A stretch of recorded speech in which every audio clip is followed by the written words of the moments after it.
Salam sejahtera untuk kita semua. Saya Umbu Nusa Putra Akwan, SSI, MIS.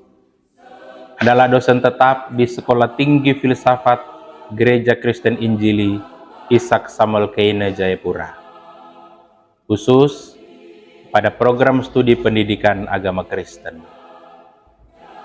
Dengan nomor induk dosen nasional 2307018101 dan NUPTK 0539756601309192. Dengan menghormati pendidikan tinggi di Indonesia, izinkan saya menyampaikan pernyataan diri dosen dalam rangka unjuk kerja Tridharma Perguruan Tinggi dalam bidang pengajaran.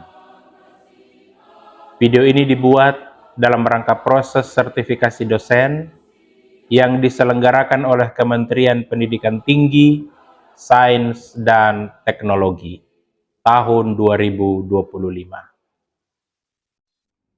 Pada kesempatan ini, saya akan memaparkan salah satu mata kuliah yang saya ampuh, yaitu mata kuliah Misiologi pada tahun ajaran 2024-2025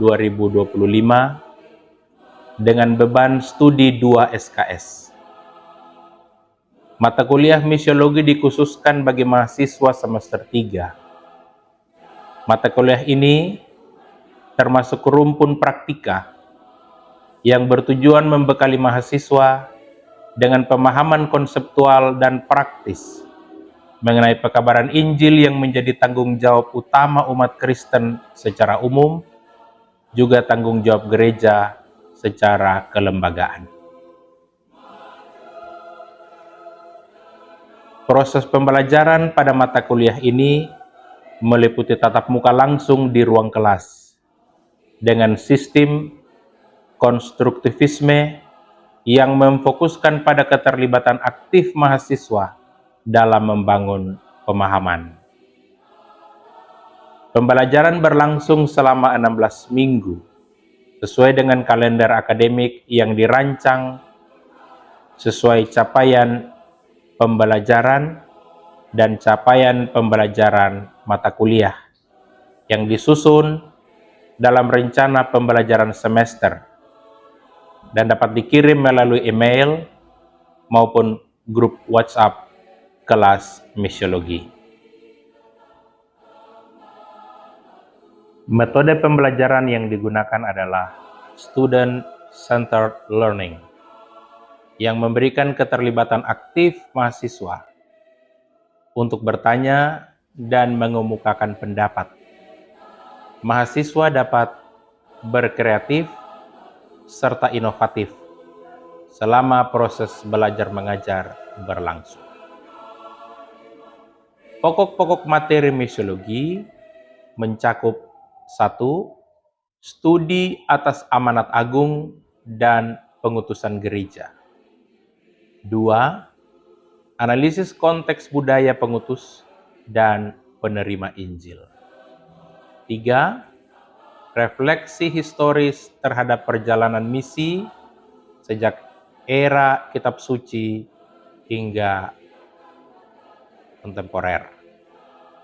4. Kajian teori serta metode komunikasi lintas budaya. 5. Evaluasi dampak sosial, ekonomi, dan spiritual dari aktivitas misi. Capaian pembelajaran yaitu mampu menerapkan pola-pola strategi misi yang sesuai dengan konteks budaya Papua. Setelah menyelesaikan mata kuliah ini, mahasiswa diharapkan mampu menguasai keterampilan dan sikap yang tercermin dalam CPMK sebagai berikut. 1. Menunjukkan sikap percaya kepada Allah Tritunggal, Bapa, Anak, dan Roh Kudus. 2. Menguasai konsep tentang ilmu misi serta memformulasikannya dalam tindakan. 3. Mampu menunjukkan kinerja mandiri, bermutu, dan terukur. 4. Mampu menerapkan berbagai pola strategi misi yang sesuai dengan konteks di tanah Papua. Kriteria penilaian adalah yang pertama kehadiran 10%, tugas harian 20%, ujian tengah semester 30%, dan ujian akhir semester 40%. Dengan rubrik penilaian yang pertama 30 sampai 49. Nilai E dianggap gagal atau sangat kurang. Nilai 50 sampai 59 D kurang. 60 sampai 69 nilai C dianggap cukup. Nilai 70 sampai 79 B dianggap baik. Dan nilai 80 sampai 100 A sangat baik.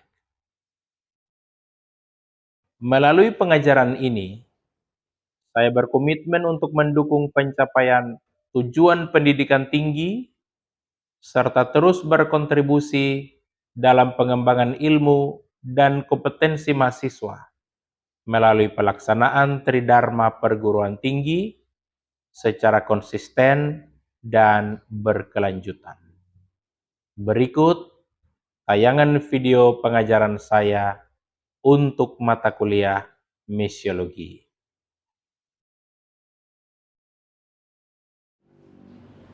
Selamat pagi saudara-saudara yang terkasih. Selamat pagi Bapak. Ya, kita kembali lagi dalam kelas misiologi dan mengawali kelas ini kita akan berdoa. Saya minta saudara Harun pimpin doa untuk mengawali perkuliahan kita. Baik, terima serta Bapak dosen sudah kita mulai pelajaran kita di saat ini. Kita bisa berdoa. Doa melakukan dalam kerajaan surga. Kami mengucap syukur atas perhatianmu kepada kami dari malam, pagi, hingga sore. Itulah sementara kami kembali di pelajaran kami. Kiranya kamu datang, tuntun sertai kami dari awal hingga akhir. Terima kasih Tuhan Yesus. Haleluya. Amin. Terima kasih. Iya, saudara-saudara, untuk tidak membuang-buang waktu, kita akan segera mulai. Hari ini adalah pertemuan kita yang ketiga, dan tema kita hari ini kita akan membahas tentang salah satu pola misi yang diangkat berdasarkan kearifan lokal budaya Asmat, yaitu filosofi keseimbangan. Dipakai, saya akan menyampaikan materi ini, bagaimana filosofi hidup orang Asmat itu ditawarkan menjadi salah satu solusi untuk mengurai realitas kehidupan kita di Indonesia ini dalam konteks kerukunan hidup antar umat beragama, yang sejauh ini dari perspektif saya lihat masih bermasalah. Ya, nah itu pembahasan kita hari ini. Tapi sebelum kita masuk pada materi hari ini, saya mau mengajak kita untuk mengingat materi minggu lalu. Materi minggu lalu kita membahas tentang gambaran umum atau garis besar ilmu pekabaran Injil, ya, atau yang dalam konteks kita disebut misiologi. Nah, saya mau bertanya dulu, Lebih baik saya berdiri ya. Saya mau bertanya dulu.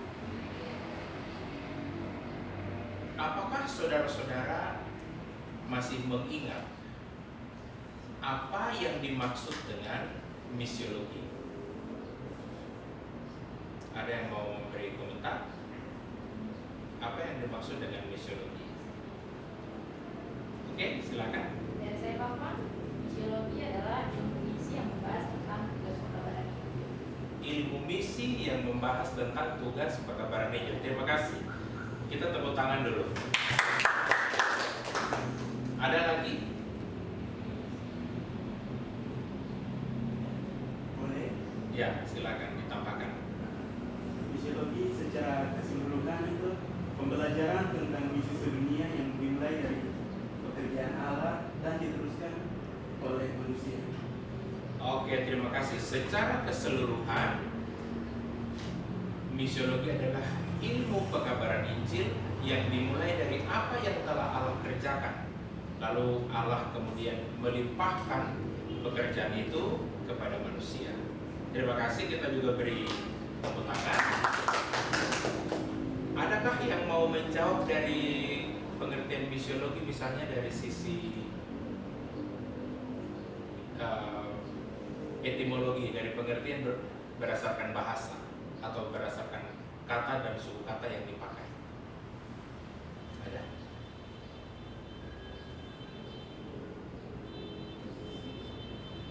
Secara berdasarkan kata bahasa Latin, misiologi berasal dari misie dan logos. Singkatnya ilmu pekabaran di. Oke, baik. Nah, itu pengertian misiologi. Terima kasih saudara-saudara sudah menyampaikannya. Yang berikut perlu juga kita bahas, mengingat kembali materi yang minggu lalu. Siapakah yang memiliki otoritas dalam pekerjaan pekabaran Injil ini? Ya, silakan. Allah pencipta langit dan bumi yang mempunyai pekerjaan. Allah pencipta langit dan bumi lah yang memiliki otoritas dan memiliki pekerjaan ini ya. Jadi misi atau pekerjaan pekabaran Injil itu sebenarnya adalah pekerjaan Allah. Allah yang memiliki pekerjaan itu.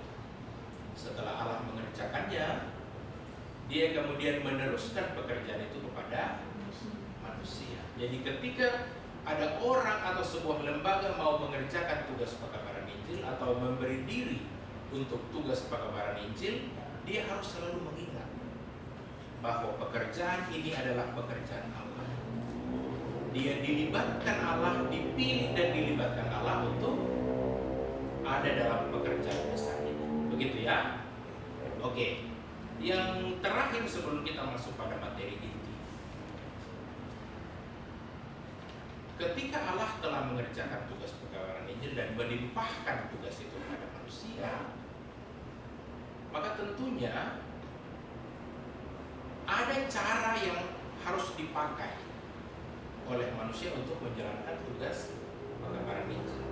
Siapa yang tahu kira-kira cara atau metode yang dipakai untuk pekabaran Injil itu disebut apa?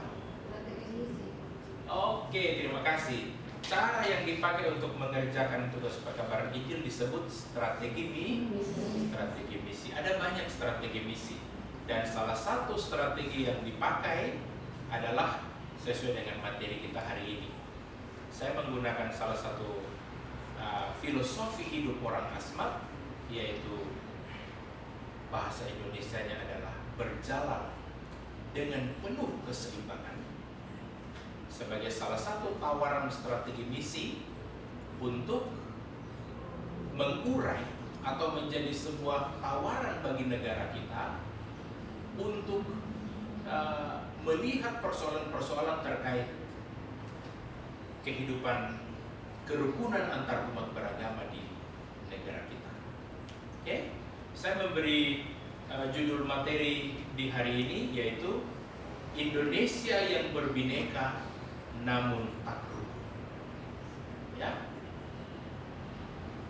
filosofi hidup negara kita, moto hidup negara kita adalah Bhinneka Tunggal Ika. Bahasa Sanskerta. Bineka, kata bineka itu merujuk pada realitas kehidupan bangsa Indonesia yang terdiri dari berbagai macam hal yang berbeda. Secara suku kita berbeda, warna kulit kita berbeda, bentuk rambut kita berbeda, budaya kita berbeda. Negara kita juga terdiri dari pulau-pulau. Saudara-saudara kita yang tinggal di Pulau Sumatera itu memiliki budaya yang berbeda di antara Pulau Sumatera, pun berbeda di Kalimantan, Jawa, Bali, Nusa Tenggara, Timur maupun Barat. Tapi juga Maluku dan Papua berbeda. Dari sisi kepercayaan pada Tuhan pun kita berbeda. Khusus agama yang diakui di negara kita, 6, itu pun kita berbeda. Nah, di dalam filosofi Bhinneka Tunggal Ika, segala perbedaan tadi itu namanya Bhinneka, beraneka ragam. Tapi Tunggal Ika adalah sesungguhnya tujuan dari negara ini. Kita boleh berbeda, tapi di dalam perbedaan itu kita harus tetap menjaga keutuhan ini. Dalam konteks ini kita boleh berbeda, tapi kita harus saling menjaga. Meskipun kita berbeda, kita harus saling mengakui perbedaan itu. Nah, inilah yang namanya atau bentuk paling sederhana dari Bhinneka Tunggal Ika. Nah, berdasarkan slogan itu, seharusnya realitas hidup kita di negara ini dalam relasi kehidupan antar umat beragama seharusnya kan sudah memiliki dasar yang kuat, ya, dasar konstitusi yang kuat untuk tidak ada lagi pertikaian antar umat beragama, konflik antar umat beragama, saling menolak antara umat beragama dalam arti membenci, menolak, tidak menerima ketika ada umat agama yang berbeda beribadah di sekitar kita. Kan harusnya tidak boleh lagi seperti itu, karena dasar negara kita sudah kuat. Tapi realitanya adalah, saudara-saudara bisa lihat, realitanya adalah ada banyak konflik yang terjadi dengan negara kita dalam relasi kehidupan antar umat beragama. Ada pihak-pihak tertentu yang berusaha selalu mengganggu aktivitas peribadahan umat beragama lain. Saudara-saudara bisa cari di media sosial, berbagai platform, bahkan yang lebih terkenal beberapa waktu lalu ada retreat dan sebagainya, ya saudara-saudara sudah tahu. Seharusnya hal itu tidak perlu terjadi karena konstitusi negara kita telah menjamin itu berdasarkan Bhinneka Tunggal Ika. Tapi berdasarkan Undang-Undang Dasar Negara Kesatuan Republik Indonesia pasal 28 itu negara menjamin kebebasan atau negara menjamin setiap warga negara untuk menjalankan ritual peribadahannya sesuai dengan iman yang kita. Ini juga memperkuat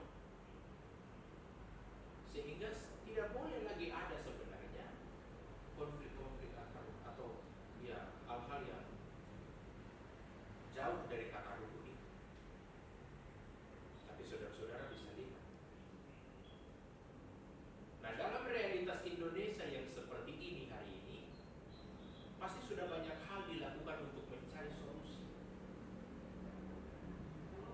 Dari semua solusi yang sudah ditetapkan negara ini, dalam perkuliahan kita hari ini saya menyampaikan pada saudara-saudara, salah satu filosofi dalam kearifan lokal budaya dari suku-suku di Papua menjadi sebuah bentuk tawaran. Tawaran untuk kehidupan kerukunan di negara kita. Filosofi hidup orang Asmat, filosofi hidup dari budaya Asmat yang dalam bahasa Asmat disebut Ja Asamanam berjalan dalam keseimbangan atau berjalan dengan penuh keseimbangan.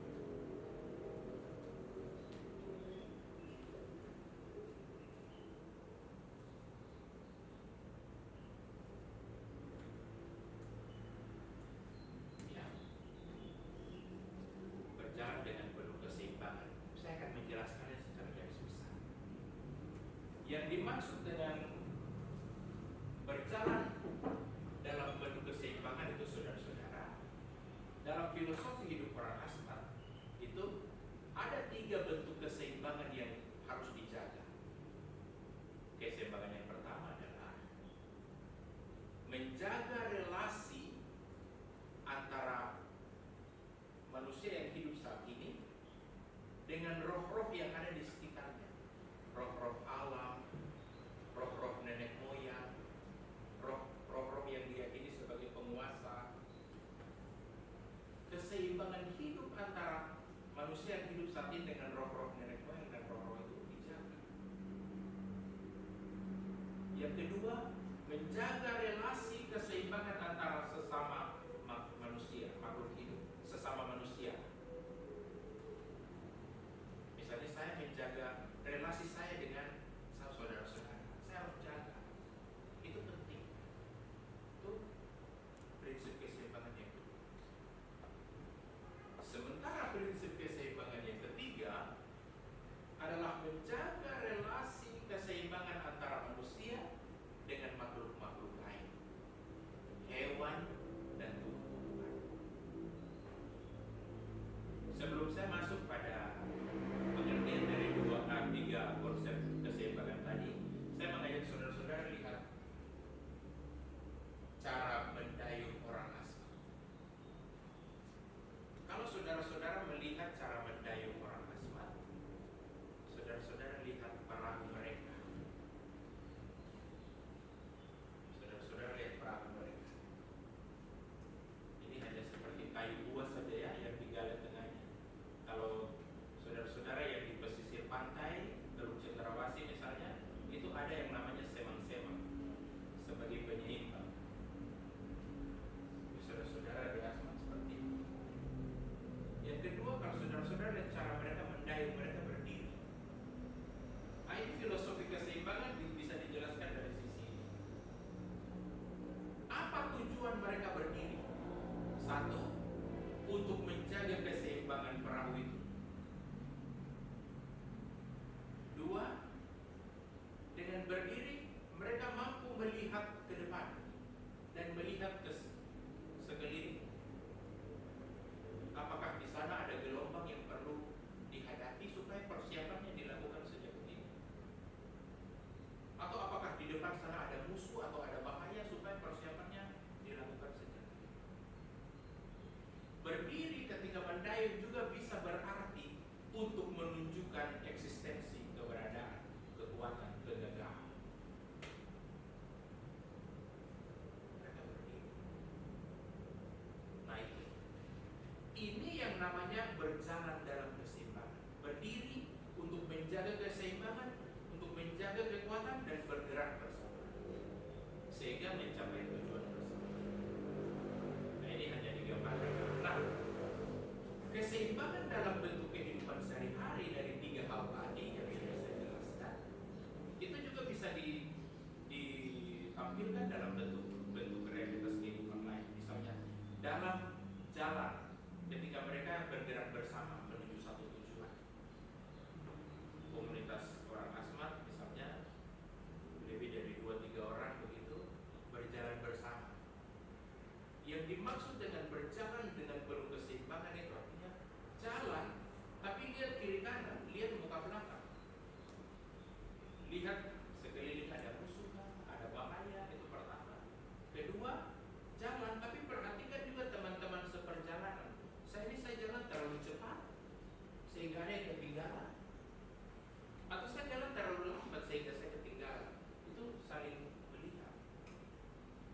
Tuhan juga dalam kebersamaan itu supaya kita lihat kalau kita sudah bergerak dengan cepat tapi tiba-tiba masih ada yang ketinggalan karena dia lemah.